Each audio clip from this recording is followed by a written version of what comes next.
How do you explain when things don't go as we assume? Or better, how do you explain when others are able to achieve things that seem to defy all of the assumptions? For example, why is Apple so innovative? Year after year after year after year, they're more innovative than all their competition. And yet, they're just a computer company. They're just like everyone else. They have the same access to the same talent, the same agencies, the same consultants, the same media. Then why is it that they seem to have something different? Why is it that Martin Luther King led the civil rights movement? He wasn't the only man who suffered in a pre-civil rights America, and he certainly wasn't the only great orator of the day. Why him? And why is it that the Wright brothers were able to figure out controlled powered manned flight when there were certainly other teams who were better qualified, better funded, and they didn't achieve powered manned flight, and the Wright brothers beat them to it? There's something else at play here. About 3.5 years ago, I made a discovery, and this discovery profoundly changed my view on how I thought the world worked, and it even profoundly changed the way in which I operate in it. As it turns out, there's a pattern. As it turns out, all the great and inspiring leaders and organizations in the world, whether it's Apple or Martin Luther King or the Wright brothers, they all think, act, and communicate the exact same way, and it's the complete opposite to everyone else. All I did was codify it. And it's probably the world's simplest idea. I call it the golden circle.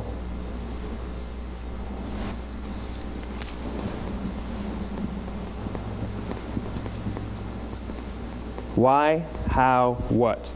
This little idea explains why some organizations and some leaders are able to inspire where others aren't. Let me define the terms really quickly. Every single person, every single organization on the planet knows what they do, 100%. Some know how they do it, whether you call it your differentiating value proposition or your proprietary process or your USP. But very, very few people or organizations know why they do what they do. And by why, I don't mean to make a profit. That's a result. It's always a result. By why, I mean what's your purpose? What's your cause? What's your belief? Why does your organization exist? Why do you get out of bed in the morning? And why should anyone care? Well, as a result, the way we think, the way we act, the way we communicate is from the outside in. It's obvious. We go from the clearest thing to the fuzziest thing. But the inspired leaders and the inspired organizations, regardless of their size, regardless of their industry, all think, act, and communicate from the inside out. Let me give you an example. I use Apple because they're easy to understand and everybody gets it. If Apple were like everyone else, a marketing message from them might sound like this. We make great computers. They're beautifully designed, simple to use, and user-friendly. Want to buy one? Meh. And that's how most of us communicate. That's how most marketing is done, that's how most sales is done, and that's how most of us communicate interpersonally. We say what we do, we say how we're different or how we're better, and we expect some sort of behavior, a purchase, a vote, something like that. Here's our new law firm. We have the best lawyers with the biggest clients. We have, we always perform for our clients, do business with us. Here's our new car. It gets great gas mileage. It has, leather seats. Buy our car. But it's uninspiring. Here's how Apple actually communicates. Everything we do, we believe in challenging the status quo. We believe in thinking differently. The way we challenge the status quo is by making our products beautifully designed, simple to use, and user-friendly. We just happen to make great computers. Want to buy one? Totally different, right? You're ready to buy a computer from me. All I did was reverse the order of the information. What it proves to us is that people don't buy what you do, people buy why you do it. People don't buy what you do, they buy why you do it. This explains why every single person in this room is perfectly comfortable buying a computer from Apple. But we're also perfectly comfortable buying an MP3 player from Apple, or a phone from Apple, or a DVR from Apple. But as I said before, Apple's just a computer company. There's nothing that distinguishes them structurally from any of their competitors. Their competitors are all equally qualified to make all of these products. In fact, they tried. A few years ago, Gateway came out with flat screen TVs. They're eminently qualified to make flat screen TVs. They've been making flat screen monitors for years. Nobody bought one. And Dell came out with MP3 players and PDAs. And they make great quality products, and they can make perfectly well-designed products, and nobody bought one. In fact, talking about it now, we can't even imagine buying an MP3 player from Dell. Why would you buy an MP3 player from a computer company? But we do it every day. People don't buy what you do, they buy why you do it. The goal is not to do business with everybody who needs what you have. The goal is to do business with people who believe what you believe. Here's the best part. None of what I'm telling you is my opinion. It's all grounded in the tenets of biology, not psychology, biology. If you look at a cross-section of the human brain, looking from the top down, what you see is the human brain is actually broken into three major components that correlate perfectly with the golden circle. Our newest brain, our Homo sapien brain, our neocortex, corresponds with the what level. The neocortex is responsible for all of our rational and analytical thought and language. The middle two sections make up our limbic brains, and our limbic brains are responsible for all of our feelings, like trust and loyalty. It's also responsible for all human behavior, all decision-making, and it has no capacity for language. In other words, when we communicate from the outside in, yes, people can understand vast amounts of complicated information like features and benefits and facts and figures. It just doesn't drive behavior. When we communicate from the inside out, we're talking directly to the part of the brain that controls behavior, and then we allow people to rationalize it with the tangible things we say and do. This is where gut decisions come from. You know, sometimes you can give somebody all the facts and your figures, and they say, I know what all the facts and details say, but it just doesn't feel right. Why would we use that verb? It doesn't feel right. Because the part of the brain that controls decision-making doesn't control language. And the best we can muster up is, I don't know, it just doesn't feel right. Or sometimes you say you're leading with your heart or you're leading with your soul. Well, I hate to break it to you, those aren't other body parts controlling your behavior. It's all happening here in your limbic brain, the part of the brain that controls decision-making and not language.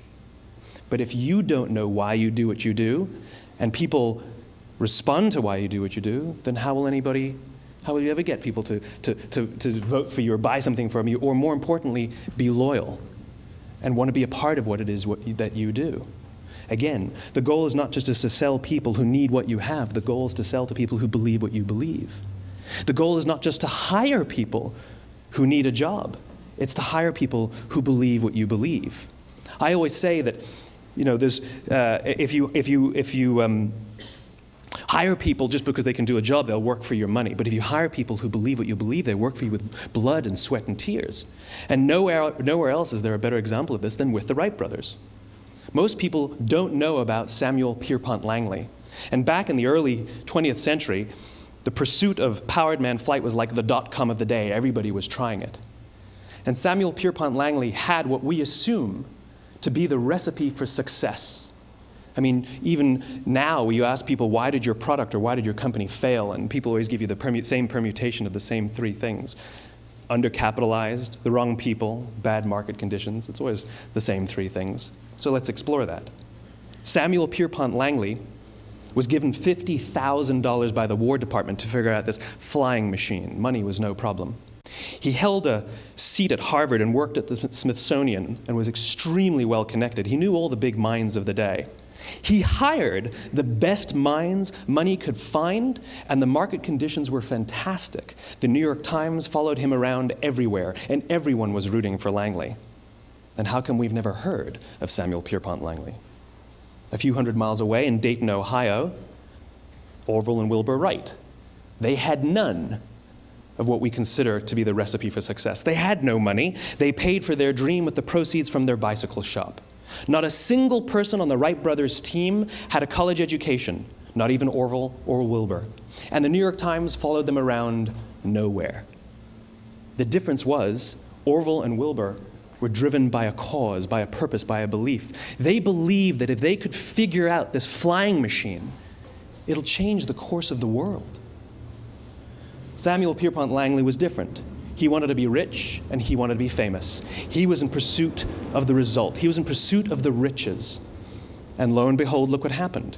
The people who believed in the Wright brothers' dream worked with them with blood and sweat and tears. The others just worked for the paycheck. And they tell stories of how every time the Wright brothers went out, they would have to take 5 sets of parts because that's how many times they would crash before they came in for supper. And eventually, on December 17th, 1903, the Wright brothers took flight. And no one was there to even experience it. We found out about it a few days later. And further proof that Langley was motivated by the wrong thing, the day the Wright brothers took flight, he quit. He could have said, "That's an amazing discovery, guys, and I will improve upon your technology." But he didn't. He wasn't first. He didn't get rich. He didn't get famous. So he quit. People don't buy what you do, they buy why you do it. And if you talk about what you believe, you will attract those who believe what you believe. Well, why is it important to attract those who believe what you believe? Something called the law of diffusion of innovation. And if you don't know the law, you definitely know the terminology. The first 2.5% of our population are our innovators. The next 13.5% of our population are our early adopters. The next 34% are your early majority, your late majority, and your laggards. The only reason these people buy touch-tone phones is because you can't buy rotary phones anymore.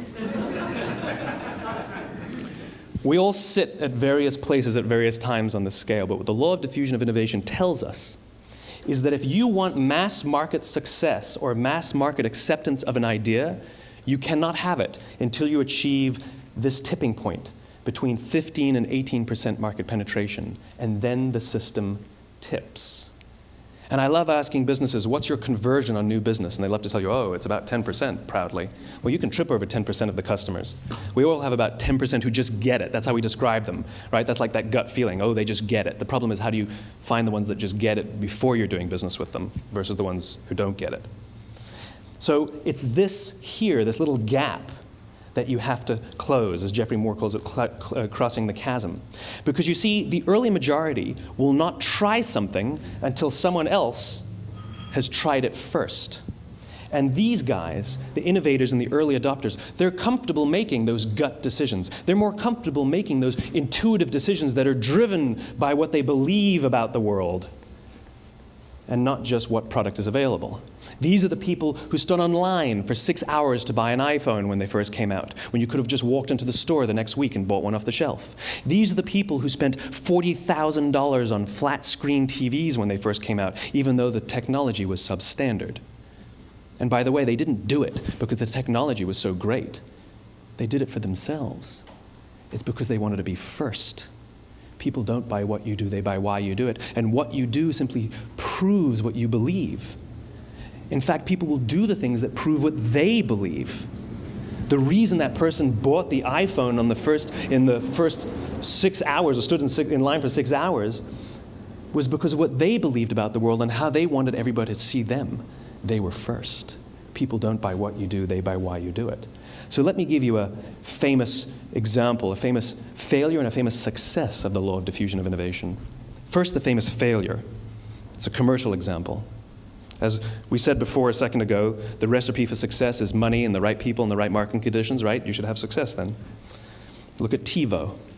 From the time TiVo came out about 8 or 9 years ago to this current day, they are the single highest quality product on the market. Hands down, there is no dispute. They were extremely well funded. Market conditions were fantastic. I mean, we use TiVo as a verb. I TiVo stuff on my piece of junk Time Warner DVR all the time. But TiVo is a commercial failure. They've never made money. And when they went IPO, their stock was at about $30 or $40 and then plummeted, and it's never traded above 10. In fact, I don't think it's even traded above 6, except for a couple of little spikes. Because you see, when TiVo launched their product, they told us all what they had. They said, we have a product that pauses live TV, skips commercials, rewinds live TV, and memorizes your viewing habits without you even asking. And the cynical majority said, we don't believe you, we don't need it, we don't like it, you're scaring us. What if they had said, if you're the kind of person who likes to have total control over every aspect of your life, boy, do we have a product for you. It pauses live TV, skips commercials, memorizes your viewing habits, etc., etc. People don't buy what you do, they buy why you do it, and what you do simply serves as the proof of what you believe. Now let me give you a successful example of the law of diffusion of innovation. In the summer of 1963, 250,000 people showed up on the Mall in Washington to hear Dr. King speak. They sent out no invitations, and there was no website to check the date. How do you do that? Well, Dr. King wasn't the only man in America who was a great orator. He wasn't the only man in America who suffered in a pre-civil rights America. In fact, some of his ideas were bad, but he had a gift. He didn't go around telling people what needed to change in America. He went around and told people what he believed. I believe, I believe, I believe, he told people. And people who believed what he believed took his cause and they made it their own, and they told people. And some of those people created structures to get the word out to even more people. And lo and behold, 250,000 people showed up on the right day, on the right time to hear him speak. How many of them showed up for him? 0. They showed up for themselves. It's what they believed about America that got them to travel on a bus for 8 hours to stand in the sun in Washington in the middle of August. It's what they believed, and it wasn't about black versus white. 25% of the audience was white. Dr. King believed that there are 2 types of laws in this world, those that are made by a higher authority and those that are made by man. And not until all the laws that are made by man are consistent with the laws that are made by the higher authority will we live in a just world. It just so happens that the civil rights movement was the perfect thing to help him bring his cause to life. We followed him not for him, but for ourselves. And by the way, he gave the I have a dream speech, not the I have a plan speech. Listen to politicians now with their comprehensive 12-point plans. They're not inspiring anybody. Because there are leaders and there are those who lead. Leaders hold a position of power or authority, but those who lead inspire us. Whether they're individuals or organizations, we follow those who lead not because we have to, but because we want to. We follow those who lead not for them, but for ourselves. And it's those who start with why that have the ability to inspire those around them or find others who inspire them. Thank you very much.